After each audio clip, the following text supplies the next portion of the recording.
Welcome to another episode of Personal Brand Blueprint. I am Dave Polykoff, your favorite personal brand consultant, helping you crafting your personal brand messaging and amplify that through consistent content online. If you want to check out how to work with me directly, go to davepolykoff.com, where you can book your free consultation on how to launch, grow, and monetize your personal brand today. On today's episode, we have David Griffiths, CEO of Content Creation Academy. Today, we're chatting with David about how we can find our authentic voice and share our stories in order to help us grow and monetize our personal brands. So, David, welcome to the show. Thank you so much for having me. I'm looking forward to it. Absolutely. And wonderful name, of course. Us Davids always like to stick together. So let's start off with the big question is, what do you do? What do I do? I help content creators, particularly a lot of faith-based content creators, also learn how to use social media to connect with the people they want to serve in a way that is authentic. So that's the important part. I think authenticity is the key word we'll be focusing on today. So you mentioned kind of also another keyword in there, faith-based creators. Kind of walk us through who's the kind of the ideal person that you're working with. What is paint the picture for us of who typically uses your services? It's often someone who is motivated. Like I see it as someone who feels drawn as a calling to serve people with what it is that they do. And by and large, I think that people often driven that way, maybe they would love to do whatever it is that they do, even if they didn't get paid, but they need to get paid to make a living.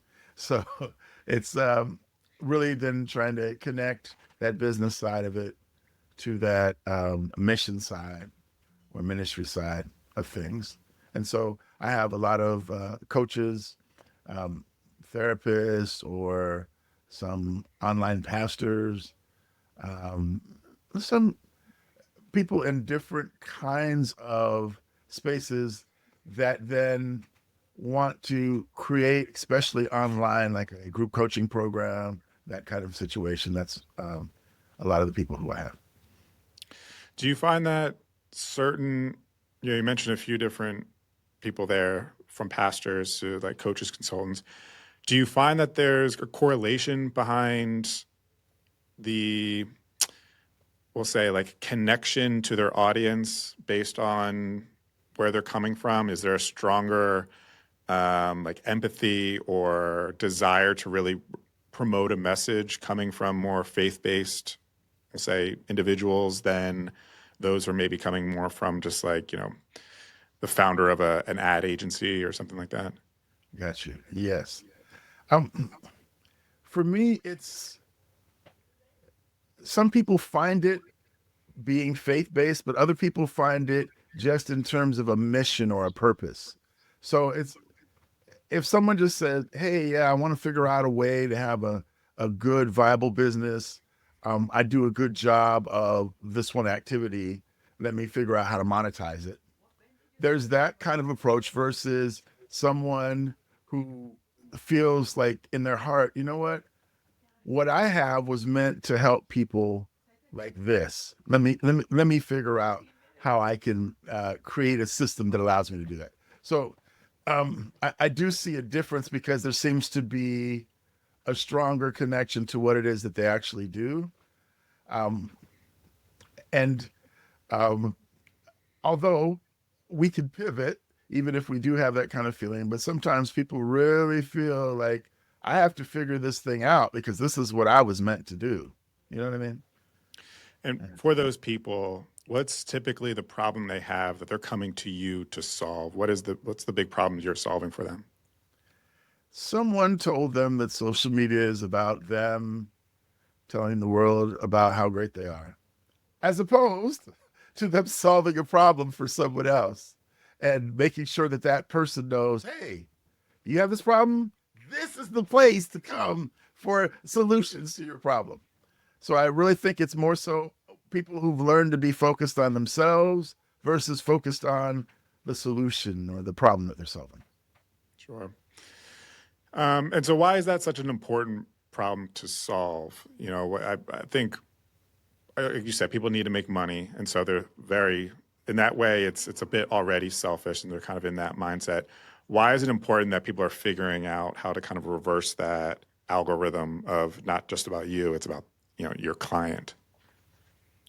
Literally, the algorithm wants you to succeed. A lot of people think it doesn't, but the algorithm wants you to succeed. It wants you to create some content that's going to keep people's eyeballs on it for as long as possible.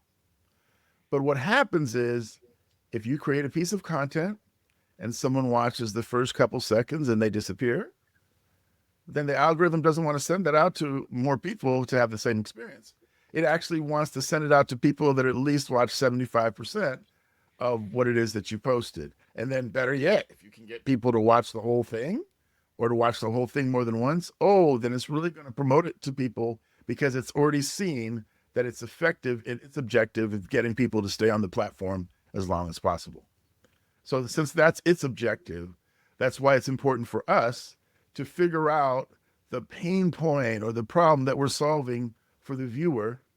That way, they will stay on our content as long as possible, and then the algorithm will promote our stuff as much as possible. Now, how did you get into this space? I mean, social media has had its growth over the last 20 plus years, but it seems you've kind of found like your niche within that. Walk us through how did you get into specifically social media for faith-based individuals and helping them craft and promote their voice? Great question. I was a gospel recording artist, and I was told by the marketing gurus first, okay, well, you need to develop your fan base. So, you know, start getting emails at your concerts. And then after some time, when social media came out, they were like, well, what you really need to do is get people to follow you on social media. So for 13 years, I was on YouTube and I was trying my best, but I got maybe 100, 120 followers for all that time. And so I was trying to do it for the sake of me being a gospel recording artist, but I wasn't doing so well.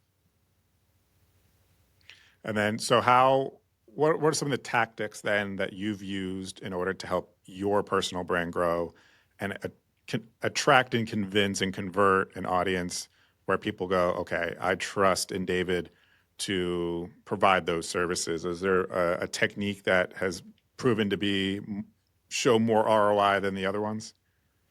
Good question.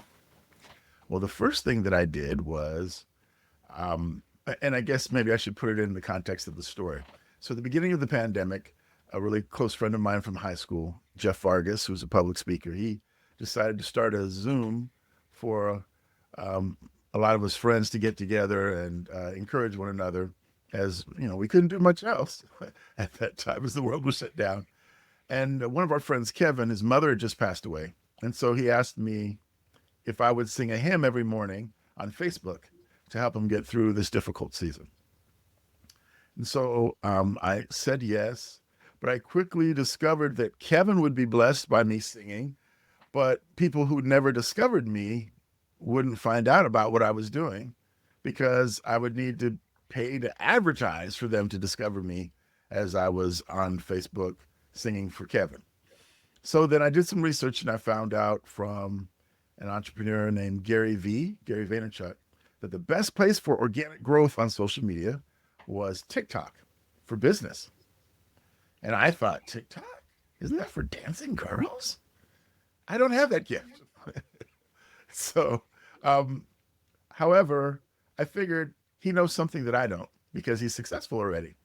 So I got a coach and I laser beamed focus on the journey of growing on TikTok. And what this coach taught me, and I'm sharing to answer your question, the coach said, all right, pick 8, 9 things that you're very passionate about and create content about them. And then watch and see what your audience teaches you. Your audience will teach you what it is they want from you. So I sang, I have a master's in vocal performance. So, I sang a song, got 100 views, got a couple of people to say, oh, you have a nice voice, but nothing viral. Then I tried a couple trends, The trends didn't do much. The first thing that I created that went viral was a very short 7-second video where I took my phone. I was at Chick-fil-A and I videotaped the long line of cars. And then I turned it around and I said, what's so special about Chick-fil-A anyway? And that got like 17,000 views in the first little bit. And so I learned from that a couple things that are helpful. One, it's easier to go viral shorter than it is longer. We talked about the fact of the algorithm wanting people to have watched, at least 75% of your content. So if you have a 7-second piece of content, it's a whole lot easier to get people to watch that whole thing than it is a 30, 45, or 60-second piece of content. So it was important for me to figure out how to get people to watch, hopefully till the end, but it's going to be a lot easier if it's a shorter piece of content. Then the second thing, that whole question was relatable to a lot of people. Oh, okay, we all have to find somewhere to eat on our way home or at lunchtime. A lot of people go to fast food places. So what's so special about Chick-fil-A? It seems to have long lines and people are saying something about the customer service. Other people say, I don't know what's so special about it. So it was relatable to a larger audience. So something that's relatable and something that's short. I think those were two factors that I learned quickly. And then after that, I continued trying some different things. And one of the things that I noticed was when I prayed, I got a lot of response. And some people would say amen, but people would DM me and ask me questions and for advice or just express, I haven't had anyone since my husband died to be able to pray with me. And so I just really appreciate your videos. Thank you so much. Even to this day, I get comments like that several times a week. So I thought, okay, my coach would say, my audience is teaching me, David, you can do these other things, but we'd like you to pray with us on a regular basis. And then my first video that went viral, like over 1 million views, was when I took the phone, I put it on the stand, and I spoke to myself the way that I wish someone would speak to me and encouraged myself. So I said, hey, wait, don't scroll. I want to say something. Don't quit. Don't quit. And then I went in and I talked about why you shouldn't quit, what it is that happens when you quit. And, you could be just about to see something special happen, but you're never going to see that if you quit. And I added, some emotion and even some scripture to it. And that had over 1 million views. And I think it was because it was authentic. It was from my heart. And I was speaking to myself like a one-on-one conversation. What I already know, someone in my position or me 6 months ago could really benefit from. And so I made a practice to do that on a regular basis. And so between the content that was relatable and the content that was encouraging, I started to build a large social media audience. I love this exact case study because I feel like I kind of want to focus on this a little bit because not only for the fact that it did really well, but I feel like there were so many elements to the format of that post that helped it do well. One of which is, well, one, let's start with what was the inspiration? Obviously, content creation and ideation is a difficult thing for a lot of people. They don't know what to talk about. What was the inspiration for this post specifically? How did you come up with the idea of, this is something I need to share with my audience? Because honestly, I thought to myself, what am I feeling? I'm going through, I'm an intense person. And so I'm gonna do a lot to try to accomplish my goal. But imagine, for me, it's imagine what everyone else is feeling like. We're trying to be heard out here. We're trying to get noticed, and it's a lot of work. It's difficult. I got a coach. Not everyone can afford to get a coach, and not everyone knows Like, oh, you really, there are coaches that you can get to help you. And so it was really what I was experiencing emotionally that allowed me to find good content. I really think that that's key because one of the models that people describe in terms of you're creating your business is serving the person who you were last year, right? It works really well because you know that avatar really well. You know their desires and aspirations, you know their emotions, you know their disappointments and what really keeps them up late at night. And so being able to speak from my heart, something that I knew really well, that was where that came from. It was authentic and it was real to me, my journey. Yeah, I love that concept of almost, you turn the camera to yourself and you can see yourself in the camera. So you literally are speaking to yourself and just putting yourself in the mindset of, okay, pretend this is me last year, 5 years ago, 3 chapters back. What would I say to that person that would help them get to the next chapter, get through the next month? I think it's a really genuine. We're talking about how to find your voice and be authentic. What, when you were kind of giving that message, is that something that you prepared ahead of time, or was this something you just press record and you were just whatever was coming through you at the moment is what was captured? Whatever was coming through me at the moment. And this is something where I try to encourage let me say this. I try to encourage my students to do what works best for them. Some students, I try to get three things. Okay, what's going to be your hook? How are you going to get people's attention at the beginning? What are you going to ask people to do at the end? Your call to action. Then in the middle, what's the story you're going to share? Or what's the value you're going to share? So some people share, you know, I'm sorry. I need a better. I had an idea come to me, but it's not good for our show. Um, but like, let's say your stomach's upset. Like, hey, is your stomach growling? Here's 3 tips to make your stomach feel better, right? And so the value would be the 3 tips, and then the call to action might be, if you'd like my guide to fight indigestion, just comment the word heal, and we'll be sure to send that out to you. So having what you're going to say to get people's attention and what you're going to ask them to do at the end is pivotal.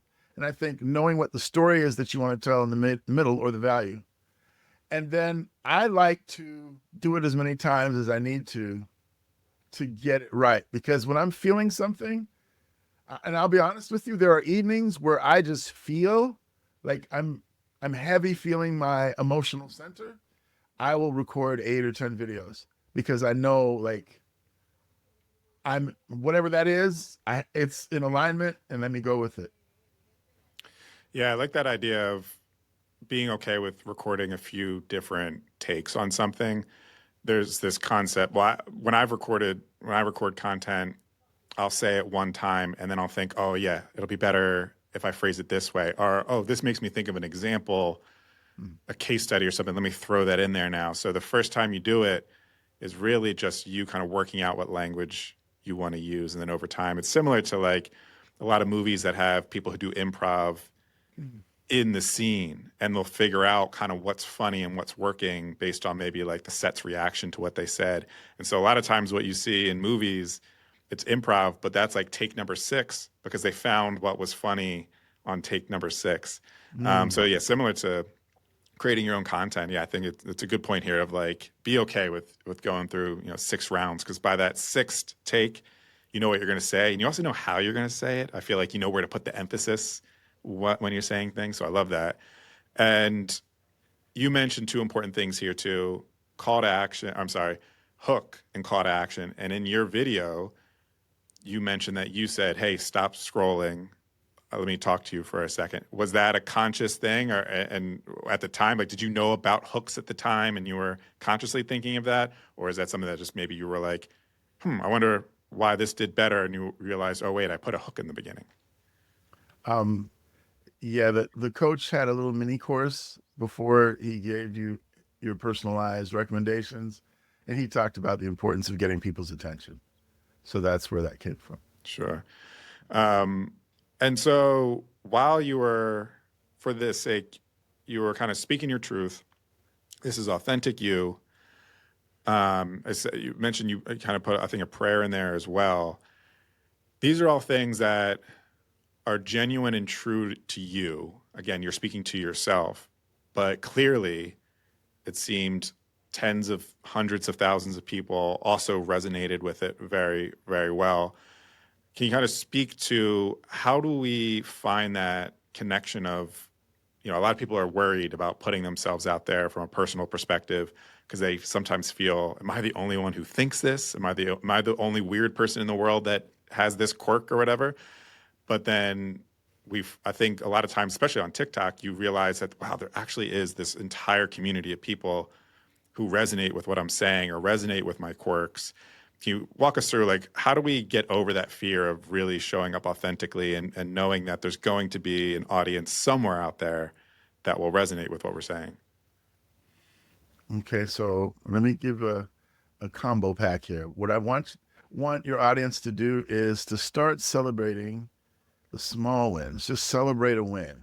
So that means I'm celebrating if I have 3 views. I'm like, I got 3 views. Let's go.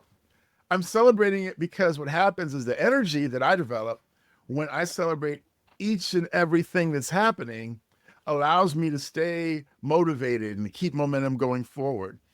And sometimes it's not going to be the first thing you do, but the fact that you keep in that motivated position, you're going to make another piece of content, another one, and then you're going to stumble across something that's going to be major, that's going to blow up and add thousands of followers. So I think it's important to celebrate the individual, the little things, the little wins. Please rephrase your question again, because there was another part of it that I want to make sure I'm not missing. So showing up authentically and being confident that it will be well received, that there will be people out there that actually will resonate with what you're saying. Okay, thank you. So I went to a coaching conference in Southern California that Brendan Bouchard put on, and he challenged us. He said, "All right, I want you to go live, and I want you to tell people what the benefit of coaching is, and just go ahead and just post it, not worry about it. Just go ahead and do it. Make a call to action at the end and say, hey, I'm opening up 3 slots in my calendar for new clients." And so I did what he said. But here's the interesting thing. As I'm talking about the benefits of life coaching, I'm telling a story where I'm talking about the fact that when I was teaching middle school, the days were long, and I mean, my feet used to hurt. They used to swell. The fact that I shared that little thing, like my feet swelling, within an hour after posting the video, someone had reached out to me, and then we ended up on a phone call. And I said to the guy, his name was Ron. I said, Ron, like, what was it? Like, you like really quickly reached out to me. He said, well, when you talked about the feet swelling, that's happened to me. Each of us has unique experiences that happen to us that will be a trigger, and someone else will be like, oh, yeah, I can relate to that. And that's actually what you want. You don't need everybody to respond to you. You don't need 1 million views. You just need the people who can resonate with that important thing that you're dealing with. And when you put yourself authentically out there, then that's when you have the opportunity for that authentic connection where they'll go, oh, that happened to me too. I can relate to that. That's interesting too, because the feet swelling, to my understanding, doesn't correlate to your services, but it was just something that that person connected to.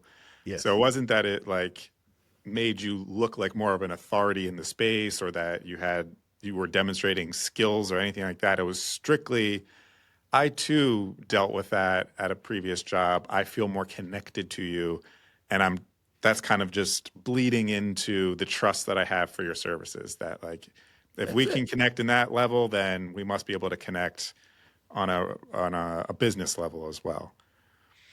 So he's a faithful supporter of what I do. He's in my patreon.com/David Griffiths. He's there to this day. And so I think that's really important as you highlight that. It's not necessarily that it has to be related specifically to your offer. It's like, can the person relate to you? And so when I say that I'm a faith-based social media strategist. Um, the faith, lots of people have different faith journeys. I respect that.